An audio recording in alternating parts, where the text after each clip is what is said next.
G'day, I'm from JMC Garage Doors, and today I'm going to show you how to do some basic maintenance on your roller door. We're going to check how well it rolls, make sure it's not catching.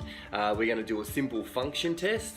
We're going to give it a clean and we'll give it a good lubrication. So all you'll need to do this is a clean rag, and we need some silicone spray. Now, silicone spray can be picked up from most hardware stores like Bunnings, Mitre 10, but the key ingredient here is silicone. So what we're going to do now is a function test on the door. So if you've got a motor on your door, what you need to do is find the red lever and pull that lever down. By doing that, we're releasing the manual release switch, and that will allow us to pull the door down manually. What I'm doing here, I'm just listening to see if there's any squeaks, making sure that the door's not catching anywhere. And we'll just pull that all the way to the bottom, and then we'll pull it all the way back up.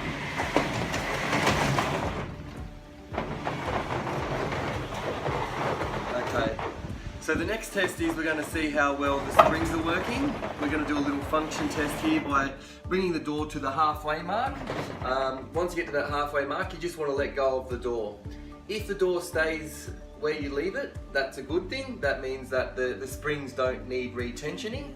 But if the door starts to roll down on its own, or it starts to roll up on its own once you let go of it, then you need to get a professional to come out and retension those springs. But this one's good, so what we're going to do next is some lubrication of the tracks and the springs, and then that's job done. So before we can lubricate the tracks and the springs, we want to clean the tracks first. The tracks are the guides that guide the roller door up and down, and what we want to do is grab a clean dry rag and just really give that a good wipe down from the top to the bottom, making sure that's clear of gunk and that it's nice and smooth. Once we've done that, what we want to do is grab our silicone spray, and we'll use that silicone spray to spray both sides of the tracks on the inside and also the back of the tracks there as well. So give that a good spray all the way up and down, making sure that it's nice and moist with silicone spray. Okay, once we've done that, what we want to do is also spray you'll see on the door there's fabric, this white fabric just here, so you want to spray this bit here, the inside bit, and this bit here. So basically what I do is just press the button on the roller door, the door will start to move, and you can spray both sides of the fabric at the same time. You give that a good lubrication. You want to make sure that that's nice and moist. We'll just give that a couple of goes.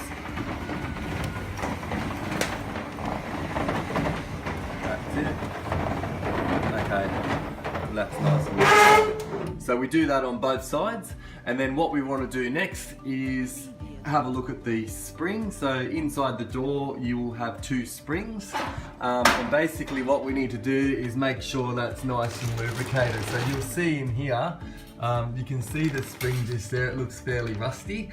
So what you want to do is get the silicone spray in there and just spray those springs as much as you can to get that nice and moist, and that'll take a little bit of the noise away when it's going up and down as well. So that's it for basic maintenance on your roller door. Sometimes all it takes is a bit of the clean and some lubrication to get it functioning well again, like in this case. But if you are still having problems, call a professional and get them out to help. Thank you very much. Preview.